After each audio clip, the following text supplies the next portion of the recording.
विद्यार्थियों, मैं राकेश सिंह आज आप लोगों के बीच में फिर से उपस्थित हुआ हूँ हिंदी कक्षा 10 को लेकर। आज मेरा टॉपिक है कि जो हमारा कोरोना काल की वजह से 30% सिलेबस कम किया गया है, उस सिलेबस कम होने के बाद हमें क्या क्या पढ़ना है और कहाँ से कौन कौन से प्रश्न आएंगे, कितने नंबर के, उसी पर आज हम लोग चर्चा करेंगे। और हमें उतना ही पढ़ना है जो हमारे कोर्स में निर्धारित है। हमें फालतू की चीज़ें नहीं पढ़ना है, अपने समय को बचाना है। तो पूर्णांक 100 का होता है, लेकिन जो हमारी लिखित परीक्षा होती है, जो हम परीक्षा देते हैं, वो 70 नंबर का होता है। और 30 अंकों का विद्यालय स्तर पर प्रोजेक्ट होता है। जो प्रोजेक्ट मैंने लिखवा दिया है, उसमें आपको 30 नंबर में से जो आप सही किए होंगे उस अनुसार आपको नंबर मिलेंगे। तो शुरू करने से पहले मैं आप लोगों से अनुरोध करूंगा कि मेरे इस वीडियो को लाइक करिए, चैनल को सब्सक्राइब ज़रूर करिए और वीडियो को शेयर भी ज़रूर करिए। चलिए शुरू करते हैं। प्रश्न पहला है कि हिंदी गद्य के विकास का संक्षिप्त परिचय। जो हिंदी गद्य का विकास है उसमें शुक्ल तथा शुक्लोत्तर युग हमें पढ़ना है। उसी बात पहले ही प्रश्न में ख है हिंदी पद्य का विकास का संक्षिप्त परिचय, रीतिकाल तथा आधुनिक काल। प्रश्न नंबर 2 है गद्य हेतु निर्धारित पाठ्यवस्तु। देखिए, जो गद्य हेतु निर्धारित पाठ्यवस्तु है, गद्य में क्या पढ़ना है अभी मैं नीचे बताऊंगा कौन कौन से पाठ हैं। लेकिन जो हमें प्रश्न आएगा गद्य से, उसमें क्या है कि देखिए 2 + 2 + 2 = 6। इसमें होता क्या है कि संदर्भ, सबसे पहले हमें संदर्भ लिखना होता है कि जो हमारा व्याख्या करना है वह किस पाठ से आया है, उसके लेखक कौन है। उतना जब हम लिखेंगे तभी हमें 2 नंबर मिलेगा, अन्यथा 2 नंबर नहीं मिलेगा। उसके बाद रेखांकित अंशों की व्याख्या। जो हमारे सामने जो गद्य से व्याख्या आया रहेगा, जो हमें गद्यांश मिला रहेगा, उसकी जब हम व्याख्या करेंगे तब हमको 2 नंबर और मिलेंगे। 2 + 2 तब 4 होगा। उसके बाद तथ्यपरक प्रश्न, जो प्रश्न आया रहेगा उसी गद्यांश से हमें प्रश्न मिलेगा, उसका उत्तर देंगे तब 2 नंबर। तो इस प्रकार हमें तब 6 नंबर मिलेगा। इसलिए आपको ध्यान देकर तीनों ही प्रश्नों के उत्तर देने होंगे। इसके बाद देखिए काव्य हेतु निर्धारित पाठ्यवस्तु। काव्य के लिए जो पाठ्यवस्तु निर्धारित है, कौन कौन से पाठ पढ़ने हैं, अभी मैं नीचे बताऊंगा। इसमें देखिए क्या करना है कि 1 या 1 + 4 + 1 1 धन 4 धन 1 = 6। तो इसमें क्या है कि संदर्भ जब हम लिखेंगे कि कौन सा पद्यांश किस पाठ से लिया गया है और उसके रचयिता कौन है, तब हमको 1 नंबर मिलेगा। उसके बाद व्याख्या, देखिए जो हमारे पास पद्यांश रहेगा, जब हम उसकी व्याख्या करेंगे तब हमको 4 नंबर मिलेंगे। उसके बाद काव्य सौंदर्य, छात्र विद्यार्थी यहीं पर भूल करते हैं, काव्य सौंदर्य नहीं लिखते। अगर आप काव्य सौंदर्य नहीं लिखेंगे तो आपके 1 नंबर पहले ही कटे हुए हैं, तब आपकी कॉपी 5 नंबर में चेक होगी। इसलिए काव्य सौंदर्य लिखना बहुत ही ज़रूरी होता है। काव्य सौंदर्य में आपको ये लिखना होता है उस पद्यांश की क्या विशेषता है, उसमें कौन सा रस है, कौन सा अलंकार है, किस भाषा का प्रयोग किया गया है, यही सब उसमें लिखना होता है। इसको लिखना ज़रूर न भूलें। इसके बाद देखिए प्रश्न नंबर 4, संस्कृत गद्यांश अथवा पद्यांश का संदर्भ सहित हिंदी में अनुवाद।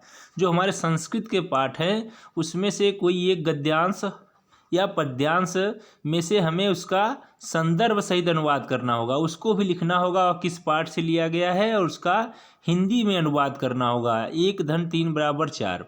1 नंबर जब संदर्भ लिखेंगे तो 1 नंबर, और उसकी हिंदी में अनुवाद उसका करेंगे तो 3 नंबर और मिलेगा। इस प्रकार हमें 4 नंबर मिल जाएगा।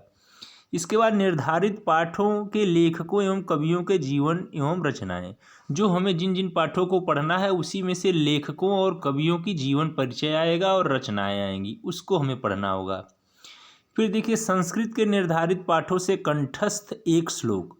हमें एक श्लोक जरूर याद करना है। एक श्लोक क्या, कम से कम आप 8 लाइनों की श्लोक या 8 लाइनों का श्लोक याद कर लीजिए, जो कि उस प्रश्न पत्र में ना आया हो, ताकि हम उसको अगर वो जिसको हम याद करके रखे हैं वही आ गया है तो हम 8 लाइन का याद करके रखेंगे तो दूसरा लिख लेंगे। इसलिए हमें श्लोक याद करके रखना है। संस्कृत के निर्धारित पाठों पर आधारित 2 अति लघु उत्तरीय प्रश्नों का संस्कृत में उत्तर। जो हमारे संस्कृत के पाठ है उसी से छोटे छोटे 2 प्रश्न आएंगे और उनके प्रश्नों के उत्तर हमें संस्कृत में ही देने होंगे। इसके बाद देखिए काव्य सौंदर्य के तत्व। काव्य सौंदर्य के तत्व में देखिए क्या है कि रस हमारे दो ही है, हास्य एवं करुण रस की परिभाषा, उदाहरण और पहचान। हास्य रस एवं करुण रस दोनों ही आएंगे, दोनों में से एक को लिखना होगा, इसलिए हमें याद करके रखना है हास्य और करुण रस, उसकी परिभाषा लिखना है, उसका उदाहरण भी लिखना है। इसके बाद देखिए 2 नंबर का हो जाएगा, रस अगर हम लिखेंगे तो 2 नंबर हमें मिल जाएगा। फिर ख है 7वें प्रश्न में, ख अलंकार। अलंकार में देखिए हमें क्या पढ़ना है, अर्था अलंकार, जिसमें से 3 ही अलंकार पढ़ने हैं, उपमा, रूपक और उत्प्रेक्षा। उपमा, रूपक और उत्प्रेक्षा, तो 2 तो आता ही है, अगर हम 2 याद कर लेंगे इसमें से तो हम एक लिख लेंगे तो हमें 2 नंबर मिल जाएगा। तो इस प्रकार 6 नंबर में हमारे 4 नंबर कंप्लीट हो गए। उसके बाद देखिए छंद। छंद में हम जब जाएंगे तो सोरठा, रोला, ये 2 पढ़ने हैं हमें, सोरठा और रोला यही पढ़ने हैं। इनको याद कर लेंगे तो हम 1 लिख लेंगे, तो हमारा इस प्रकार 6 नंबर कंप्लीट हो जाएगा। और ये बहुत ही हिंदी में नंबर बढ़ाने का ये बहुत ही महत्वपूर्ण टॉपिक है। अगर हम ग्रामर, व्याकरण को तैयार रखते हैं तो हमारा हिंदी में बड़े ही अच्छे आराम से नंबर बढ़ जाता है। देखिए 6 नंबर, केवल 2-2 लाइन, 4-4 लाइन याद कर लेंगे तो हमें आराम से नंबर मिल जाएगा। इसके बाद देखिए हिंदी व्याकरण शब्द रचना के तत्व। देखिए उपसर्ग, ये टोटल 11 नंबर का है लेकिन बहुत ही सरल है, 11 नंबर है लेकिन बहुत ही सरल है, और ये आराम से हमारा नंबर बन जाता है। उपसर्ग में देखिए अ, अन, अधि, अप, अनु, अप, उप, सह, निर, अभि, पर, सु, इसमें से हमको 2-3 उपसर्ग लगाकर बनाने होंगे शब्द, और बहुत ही सरल है। शब्द के मूल शब्द के आगे जुड़ता है, इसको मैंने पढ़ाया है, यहाँ मैं व्याख्या नहीं करूँगा। इसके बाद प्रत्यय, जो शब्द के पीछे लगता है। फिर ये 2 नंबर का आई, तो, ता, पन, वा, हट, वट, जैसे सजावट। इसके बाद समास। समास में हमें 2 ही समास पढ़ने हैं, ज़्यादा नहीं पढ़ने हैं, द्वंद्व और द्विगु, केवल 2 ही समास पढ़ने हैं, बहुब्रीहि, कर्मधारय, ये सब नहीं पढ़ना है। द्वंद्व समास पढ़ना है और द्विगु समास पढ़ना है, और दोनों ही बहुत ही सरल समास हैं। इसके बाद तत्सम शब्द पढ़ने हैं और पर्यायवाची। फिर देखिए संस्कृत व्याकरण एवं अनुवाद। संस्कृत में आ जाइए, 2 धन 2 धन 2 धन 2 बराबर 8, 8 नंबर हमें संस्कृत में देखना है। संधि, संधि में यड़ संधि पढ़ना है, परिभाषा, उदाहरण और पहचान।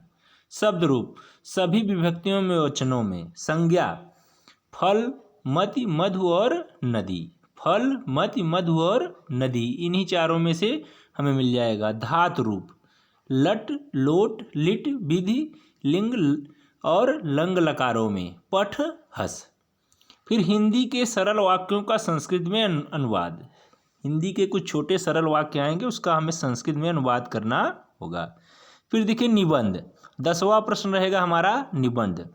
निबंध रचना में वैज्ञानिक, सामाजिक, धार्मिक, सांस्कृतिक, आर्थिक समस्याओं पर आधारित एवं जनसंख्या, स्वास्थ्य, शिक्षा, पर्यावरण एवं यातायात के नियम पर आधारित विषय, इन सब विषयों में से निबंध आएगा। और मैंने लगभग निबंध पूरा पढ़ा दिया है।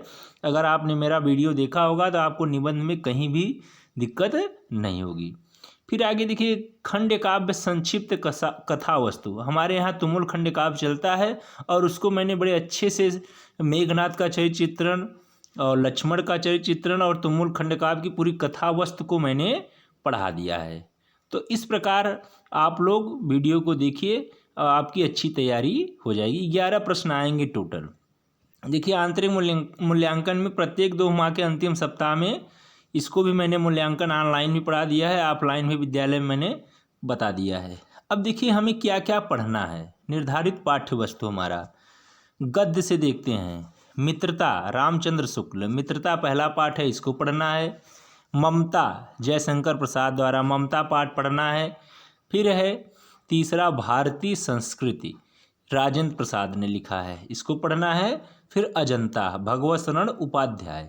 तो गद्य पाठ से हमें ये गद्य भाग से गद्य हेतु 4 पाठ यही पढ़ने हैं। इसी में से लेखक का जीवन परिचय भी आएगा, और हमें यही इसी में से गद्यांश में भी मिल जाएगा व्याख्या करने के लिए।